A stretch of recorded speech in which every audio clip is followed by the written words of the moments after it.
দ্বিতীয় ম্যাচ জিততে এবার ঢাকা ক্যাপিটালস মার্কস স্টোয়নিসকে দলে ফেরাতে যাচ্ছে। শাকিব খান রেগে মেগে আগুন হয়ে গেছেন, যে কোনো মুহূর্তে তার জয় লাগবে। শাকিব খান সবসময় বলে আসছেন সে হারতে শেখেনি, সে জিততে শিখেছে। তাই তো এবার অস্ট্রেলিয়ান এই অলরাউন্ডারকে দলে ফেরাতে তারা বোর্ডের কাছে আবেদন জানিয়েছে। যেখানে ঢাকা ক্যাপিটালসের প্রথম ম্যাচে তারা রংপুরের কাছে হেরেছে 40 রানে। এমন লজ্জাজনক হার নিয়ে তারা আর দ্বিতীয়বার নামতে চায় না মাঠে। তাই তো এবার দ্বিতীয় ম্যাচে কঠিন একাদশ সাজাতে টিম ম্যানেজমেন্ট ব্যস্ত হয়ে আছে।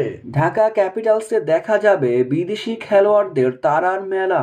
একের পর এক বিদেশি খেলোয়াড়কে নিতে আগ্রহ প্রকাশ করছে তারা। শেষ ম্যাচ দেখা যাবে কোন খেলোয়াড়কে তারা দলে ভিড়িয়েছে। ঢাকা ক্যাপিটালস এবার ট্রফির জন্য যে কোনো পর্যায়ে যেতে পারবে, কারণ তাদের কাছে আছে শাকিব খানের মতো মালিক। বড় বড় তারকাদের প্রথম দিকে না দেখা গেলেও শেষের দিকে অবশ্যই দেখা যাবে বিপিএলে।